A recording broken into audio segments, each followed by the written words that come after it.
Maksudnya Pak, kalau Anda ingin memulai usaha sehebat apapun, walaupun nggak ada modal, nggak ada apapun, hal pertama modal terbaik yang Anda mesti lakukan adalah berprasangka baiklah kepada Allah Subhanahu wa taala. Safa. Positive thinking kepada Allah. Allah sudah janjikan kepada saya, maka saya akan memenuhi apa yang Allah perintahkan, dan akhirnya Allah memberikan apa yang dijanjikan. Betul? Kalau Anda memulai dengan perasaan yang baik, yang positif, nanti Allah akan angkat Anda berada di puncak seperti Sayyidah Hajar naik ke atas bukit itu. Betul? Dan perasaan Anda pun akan enak. Tapi kalau belum apa-apa Anda sudah negative thinking kepada Allah, maka mohon maaf, jangankan rizkinya, maka usaha Anda pun tidak akan maksimal, effortnya akan sangat kurang. Anda baru mau ke kantor, terus tiba-tiba melihat mendung, ya, terus orang udah mulai macet, terus negatif muncul di situ, ya mendung, macet. Terus apakah dengan mengatakan ya mendung dan macet, kemudian macet itu akan terurai? Mendung itu akan sirna? Tidak. Sampai Anda bikin status pun nggak akan pernah kelar. Ceklik, hari ini Bekasi macet, terus Anda ngapain? Jadi kalau Anda mau mengawali sesuatu, maka positive thinking kepada Allah. Bismillah. Allah yang bikin mendung, Allah yang bikin terang, nggak ada bedanya. Bismillah, saya diperintahkan, saya jalan. Tak bisa, kemudian saya coba cari alternatif. Macam Anda usaha. Ketika Anda berusaha teman-teman, maka mulailah dengan berpositive thinking kepada Allah. Tapi ingat, usaha Anda tidak akan selamanya ada di atas. Mungkin suatu saat akan turun, kan? Mungkin Anda ada di puncak. Mungkin suatu saat Anda turun. Mungkin kadang ada di puncak, kadang stabil aja. Tapi kalau Anda melihat peluang, cepat kejar selama peluang itu baik. Itulah yang dimaksud dengan kompetisi yang sehat. Anda dapatkan kejar. Ada tender, ikut tender dengan cara yang baik, cara yang normal. Ikut. Kalaupun bukan rezeki Anda, nggak ada masalah. Dan jangan pernah macam-macam lah. Saya dah ajar kan nggak pernah nyogok sama malaikat. Malaikat cepat sini dah gitu. Saya kan misi Nabi gitu ya. Kau minta apa saya kasih, kan nggak pernah. Ya biasa aja bolak-balik. Ya walaupun mungkin ketika Anda kejar itu bukan bagian Anda, mungkin cuma fata morgana, nggak ada masalah. Saya kasih rahasia besarnya. Sepanjang Anda betul-betul ikhtiar dilakukan karena Allah, maka perhatikan baik-baik. Kadang-kadang Allah seakan menunda apa yang menjadi hak Anda, bukan ingin menunda dan membiarkan Anda tidak mendapatkan sesuatu, tapi ingin memberikan semua nikmat secara sempurna. Karena di atas itu ada nikmat pahala, ada nikmat doa, ada nikmat istighfar, ada nikmat usaha, dan nikmat hasil yang tiada terputus. Tidak terputus. Lihat sini. Kalau antum sehari berusaha, nggak dapat apa-apa. Memang, mohon maaf, hasilnya belum dapat diraih, belum dilihat tuh. Tapi bukankah pada saat itu doa antum akan bertambah? Bukankah malamnya salatnya nambah? Tahajud? Bukankah di situ kadang-kadang kita istighfar, ya Allah? Teman-teman, bukankah istighfar menggugurkan dosa? Bukankah berdoa menambah harapan, mengakumulasikan sesuatu? Bukankah tahajud menambah pahala lagi?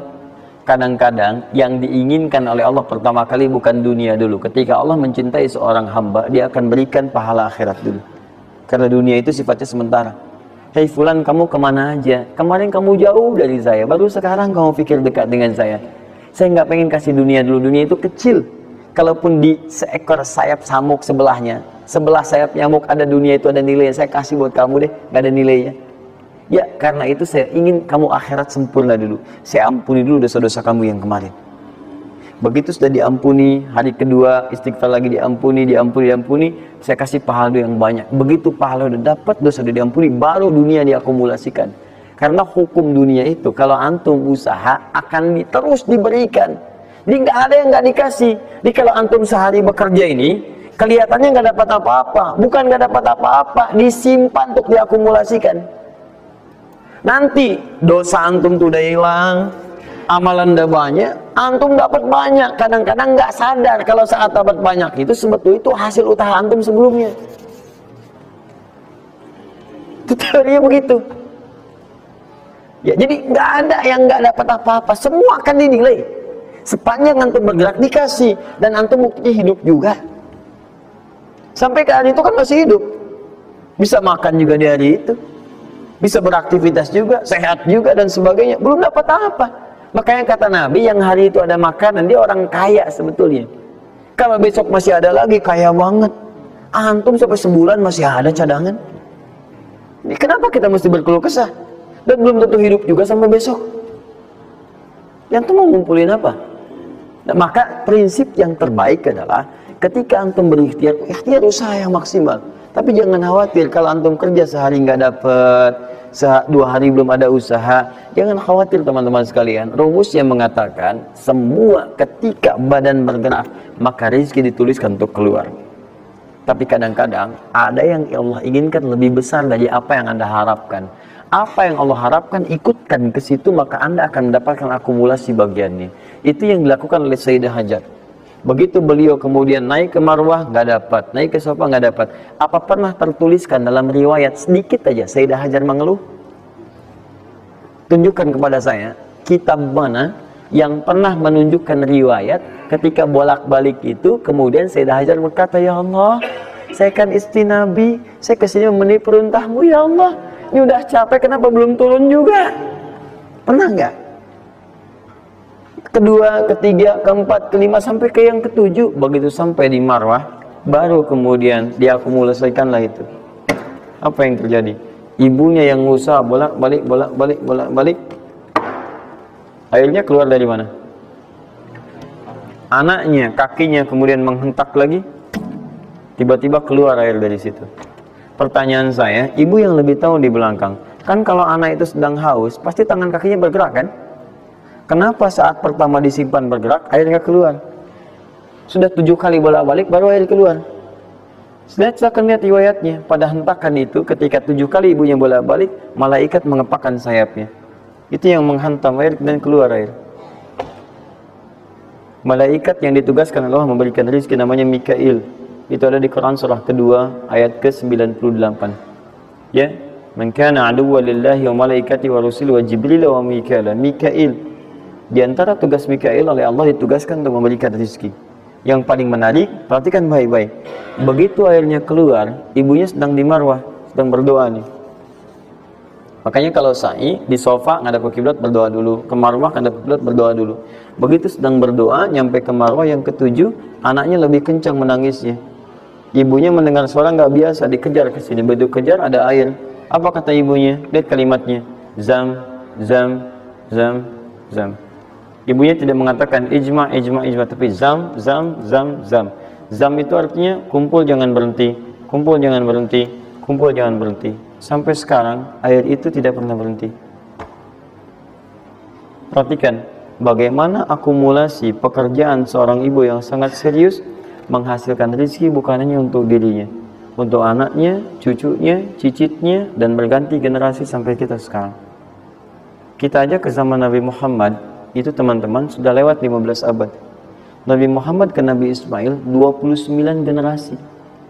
Satu generasi bisa ribuan tahun. Nabi Muhammad ke Nabi Musa aja 2000 tahun, ke Nabi Isa 600 tahun. Sekarang ke Nabi Ismail 29 generasi. Muhammad bin Abdullah bin Abdul Muttalib bin Hashim bin Abdul Manaf bin Qusay bin Murrah bin Kilab bin Ka'ab bin Ghalib bin Fihir bin Malik bin Nadar bin Kinana bin Khuzaimah bin Mudrikah bin Ilyas alaihissalam bin Nizar bin Mudar bin Ma'ad bin Addan bin Adi bin Adri, ya, bin Muqawwam bin Nahur bin Tari bin Ya'ur bin Yasub bin Nabit bin Ismail alaihissalam. 29 generasi terakumulasi. Maka boleh jadi kita berusaha bekerja, sehari belum dapat, 2 hari dagang belum dapat, tenang. Begitu antum 3 hari, tiba-tiba dagangan diborong habis. Itu sebetulnya usaha antum yang sebelumnya, tapi antum dapat bonus ampunan dosa, pahala, macam-macam. Maka jangan mengeluh.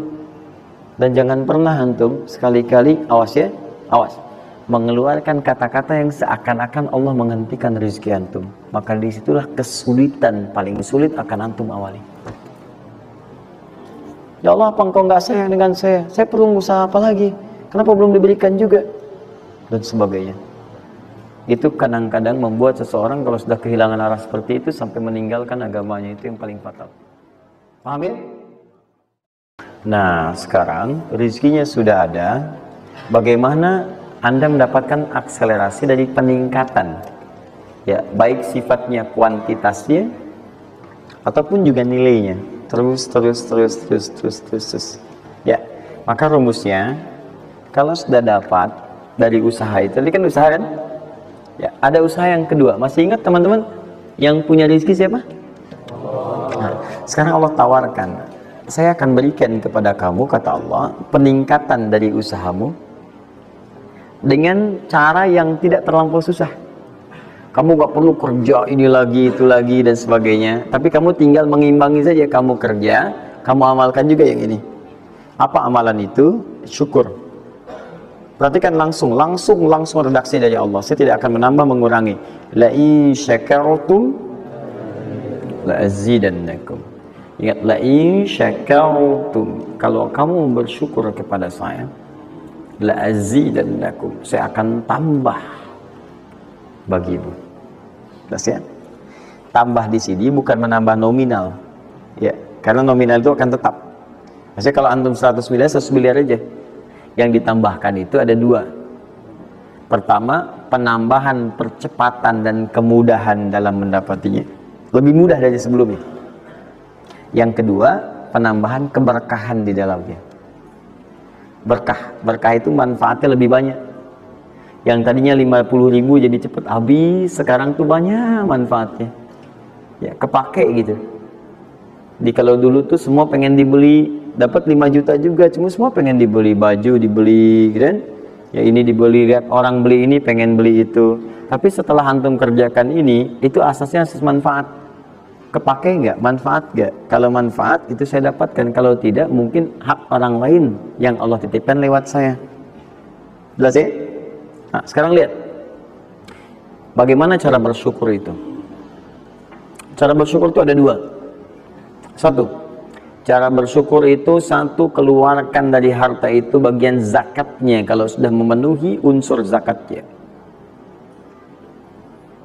Keluarkan dari bagian harta yang didapatkan. Kalau antum bekerja dapat gaji, dapat macam-macam, masuk nisabnya, muncul haulnya, kaidah pertama keluarkan. Dah, keluarkan. Tidak usah mikir, nggak usah macam-macam. Dah, 2,5% keluarkan. Itu 2,5% itu paling minimal. Kalau mau 5% keluarkan. Ingat rumusnya, kenapa disebut zakat? Di antara makna zakat itu adalah annama, sesuatu yang berkembang, nambah. Ya. Zakat itu ada at-tahara, ya, an-numu, ya, sesuatu yang berkembang. Di dalam bahasa Arab sekarang investasi disebut dengan an-nama wal istifmar, sesuatu yang diinvestasikan. Jadi ketika Anda zakat sebenarnya bukan mengurangi harta, menginvestasikan harta untuk ditambah. Minimal 10 kali lipat dari sebelumnya.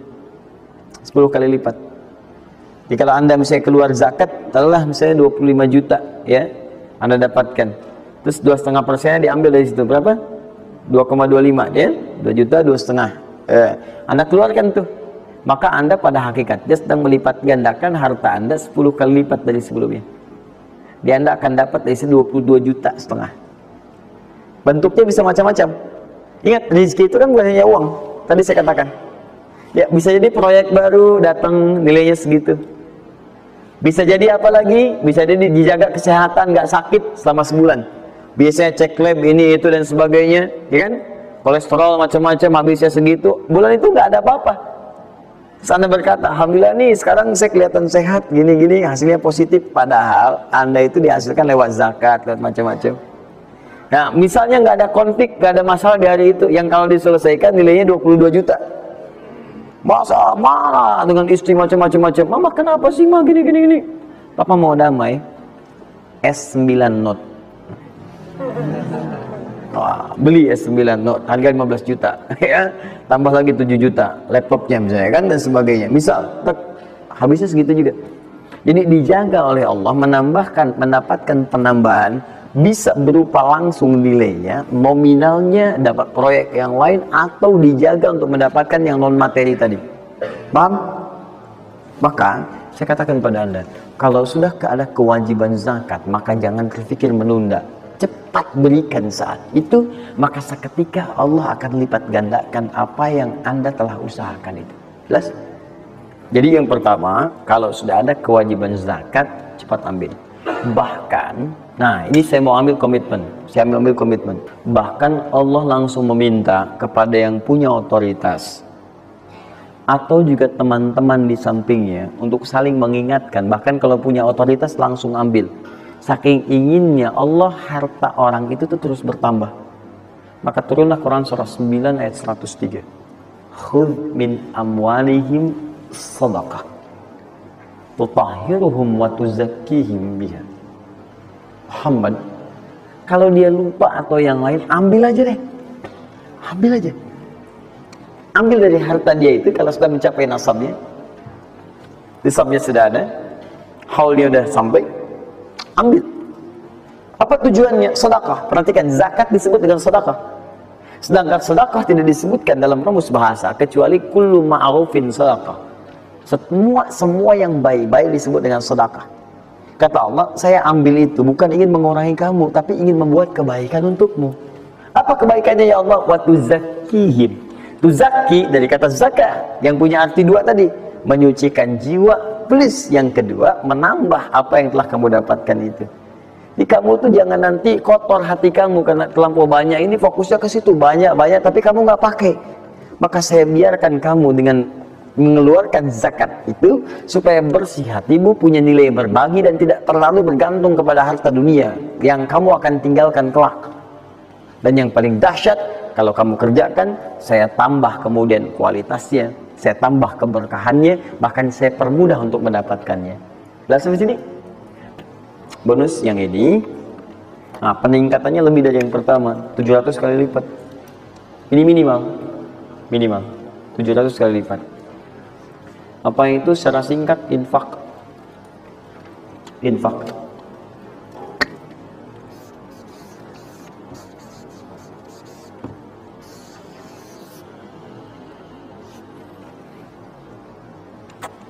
Sudah? Mathalul ladzina yunfiquna amwalahum fi sabilillahi kamathali habba ambatat sab'a sanabil fi kulli sunbulatin mi'atu habba wallahu yudha'ifu liman yasha' wallahu wasi'un 'alim. Sampai ke ayat 263 sampai ke qaulun ma'ruf, ya, dan seterusnya. Lihat sini. Allah tawarkan satu amalan yang dengan ini bisa melipat gandakan sampai 700 kali. Ya, ada yang sifatnya pahala, ada yang lain-lain dan sebagainya. Ya, sederhana. Kalau Anda mau infak, mathalul ladzina yunfiquna amwalahum fi sabilillah. Baik, kalau Anda mau infak, yang infak itu bukan infak biasa, tapi infak digunakan untuk fi sabilillah. Fi sabilillah.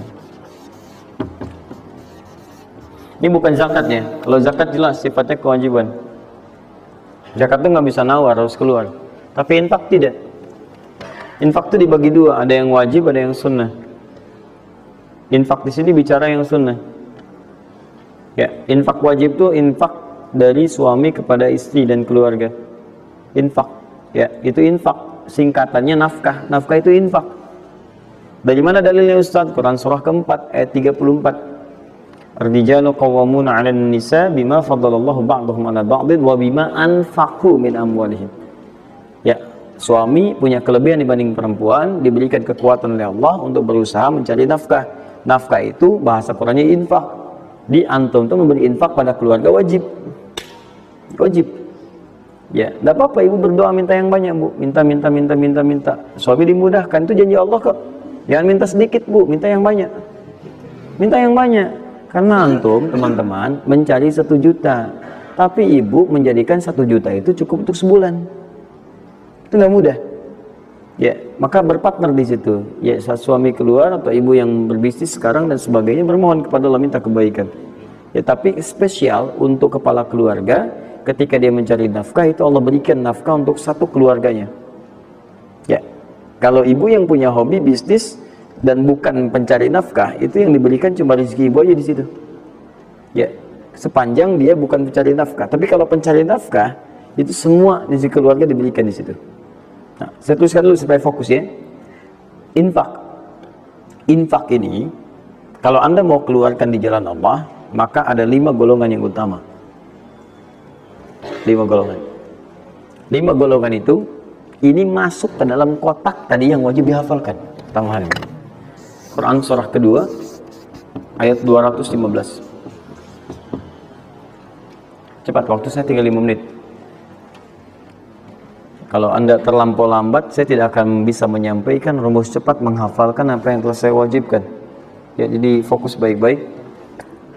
5 golongan ini Anda nanti lihat Quran surah kedua ayat 215. Yas'alunaka madza yunfiqun qul ma anfaqtum min khair. Kalau punya mau infak, ya, rumus pertama Anda mesti keluarkan yang terbaik. Ya, yang terbaik, ingat, yang terbaik. Kalau uang sifatnya cari, jangan yang sudah kucel, nggak enak dilihat dan sebagainya. Cari yang paling bagus, yang ini itu yang diberikan. Ya, kalau makanan seimbang. Kalau Anda beli sama-sama hangat, jangan yang satu udah dingin, satu ini berikan pada orang, tidak. Kalau pakaian masih layak, bagus, ini berikan. Lihat baik-baik, pada siapa itu disampaikan 5 golongan. 1 lil walidain, orang tua. Orang tua itu cepat sekali. Anda nggak usah tunggu orang tua nelpon Anda. Karena sifat orang tua nggak akan minta, cuman kadang nanya kabar, apa kabar, gitu kan? Nah, cuma Anda harus paham kondisi seperti itu. Sama seperti Anda, mama tahu makan ya nak ya, lapar ya. Waktu kecil kan begitu. Anda pun mesti bisa baca sinyal orang tua. Kalau udah telepon, nanya kabar tuh, nggak usah ditunggu. Begitu Anda ada kelebihan, langsung berikan. Paham ya? Bahkan jadi wasilah nanti lain waktu kalau sudah waktu luas saya berikan gambaran. Bahkan saat susah pun, saat macam-macam pun, itu ada rumus nanti berikan infak pada orang tua. Maka ketika orang tua mengatakan, ya Allah berkahi anak saya, mudah ya, itu langsung mengguncang arsy. Nanti saya tunjukkan hadis-hadis sahih dalam kajian spesifik nanti ketika kita masuk ke dalam babnya. Di riwayat Al-Bukhari dalam kitabnya Al-Adabul Mufrad. Bagaimana perannya orang tua begitu penting bagi keberkahan dan pencarian usaha kita. Ya. Kemudian wal aqrabin, kerabat terdekat. Kerabat terdekat. Kerabat terdekat itu sifatnya ada 2. Bisa kekeluargaan. Ya, keluargaan, anak paman, bibi, ya ponakan macam-macam dan sebagainya. Ya, kemudian bisa juga tetangga kita nih, yang samping-samping. Aqrabin, yang paling dekat dengan kita. Mereka itu sangat menentukan. Kalau antum nggak perhatikan, berbahaya juga bagi kehidupan antum. Antum sukses di kantor, tapi nggak perhatian sama tetangga. Begitu ada maling macam-macam, malah didorong tuh sama tetangga. Biarin aja, habisin. Bukan, memang nggak pernah perhatian sama kita, biarin aja gitu kan. Nah itu kan yang repot ya. Wal yatama, anak yatim 3. Yatim itu cepat sekali. Tapi jangan berlebihan. Ya nanti saya tutup lah. Yatim wal masakin, orang miskin. Wabnis sabil, orang yang kesulitan di jalan. Ya, orang yang kesulitan di jalan. Anak siapapun dia, sepanjang dia sedang kesulitan, sifat orang kesulitan itu kalau dibantu, maka suara dia itu akan langsung memberikan jawaban kepada Anda. Jelas ya? Baik, tahan sini, tahan. Fokus teman-teman. Termasuk Ibnu Sabil di situ nanti, itu ada yang diartikan dengan orang-orang yang semacam belajar. Ya, kalau di luar itu banyak yang kayak ngasih beasiswa ke orang yang belajar, yang sebagainya.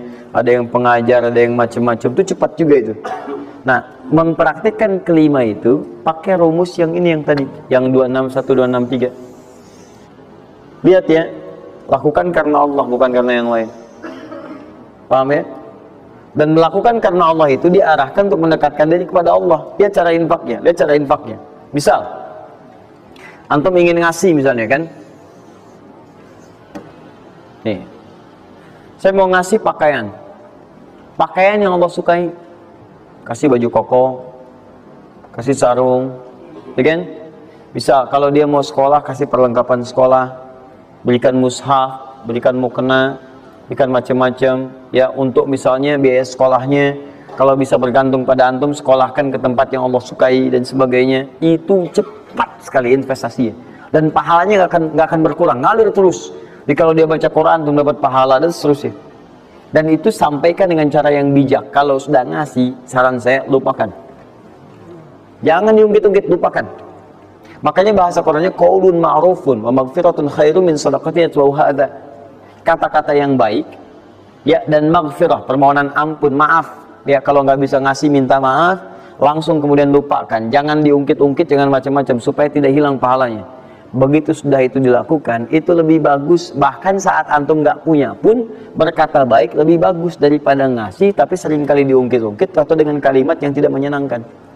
Dikasih gitu kan, aduh mas terima kasih ya sudah dibantu gini-gini, nggak apa-apa, itu kan rezeki cuma titipan dari Allah, hak ibu juga, hak kita bersama, ibu kan miskin misalnya. Itu paling nggak enak ya. Dah cukup, saya tutup. Ini yang saya mohon maaf ya, mungkin teman-teman yang lain punya kebiasaan, saya tuh kalau ada ulama atau yang lain baik saya contohkan dari sana. Tapi kalau nggak ada atau ada pengalaman kita yang baik yang kira-kira tidak menghadirkan perasaan yang berlebihan, saya bagi, mungkin antum bisa ikuti. Nah, saya coba membiasakan yang orang-orang dulu biasakan, guru-guru saya biasakan, dan itu pengaruhnya sangat dahsyat. Kalau antum mau lebih cepat lagi, biasakan begini: menerima pendapatan dari manapun, walaupun bukan gaji atau apapun, cobalah antum keluarkan dari situ, niatkan sebagai sedekah. Saya ulang ya, menerima berapa peser pun dari manapun pendapatan, coba antum keluarkan sebagai sedekah. Bisa 2,5%, 5%, keluarkan aja, bagi siapa. Demi Allah saya katakan, begitu antum kerjakan itu karena Allah, maka Allah akan merawat anda dan menjadikan dunia kecil bagi anda. Apapun yang anda butuhkan ada dan kecil sekali, dan anda sudah nggak melihat, nggak ada nilainya tuh dunia itu ya. Jadikan kebiasaan itu. Kalau ada pakaian sudah anda pakai, datang lagi yang baru, ini yang lama kasih aja yang layak dipakai dan sebagainya. Seperti itu, biasakan. Begitu anda biasakan, nanti Allah jadikan kecil dunia bagi pandangan anda, ada nilainya. Dah. Paham ya? Itu kalau antum mau ikuti silahkan, atau kalau mau bertahan di yang pokok silahkan. Saya sudah katakan, saya tidak akan menambah waktu lagi karena sudah jam 10, pas 12 menit dari apa yang saya minta. Dan saya tutup dengan kalimat, kalau ingin dimudahkan menghafal ayat-ayat yang disampaikan, maka caranya cuma dua. Satu, yakinkan antum bisa menghafalkannya. Yakin, jangan ragu. Bisa. Yang kedua, anggap mudah. Pokoknya kalau sedang ada merasa susah, mudah. Bisa insya Allah. Ya, siap? Ya, mudah atau susah? Yakin? Berapa ayat tadi? Sedikit. Itu banyak tuh jadi susah. Saya ulang, jangan pulang. Mudah atau susah? Yakin? Nah, berapa ayat? Oh, luar biasa. Alhamdulillah. Baik teman-teman, saya kira cukup hari ini. Ini kita pembuka. Jangan khawatir, sekali lagi anda yang tertinggal sudah saya siapkan. Ini ada 3 lembar. Insya Allah jadi panduan kita, bahkan jadi buku insya Allah. Ya. Kapan diberikan ini? Luar biasa. Baik ya. Subhanakallahumma bihamdika asyhadu an la ilaha illa anta astaghfiruka wa atubu ilaik. Wa akhiru da'wan alhamdulillah rabbil alamin. Wa'afu minkum. Pintu masjid ini hanya ada 3. 1, 2, 3. Dan pekan depan pintu itu hanya dibuka dengan ayat-ayat Quran. Assalamualaikum warahmatullahi wabarakatuh.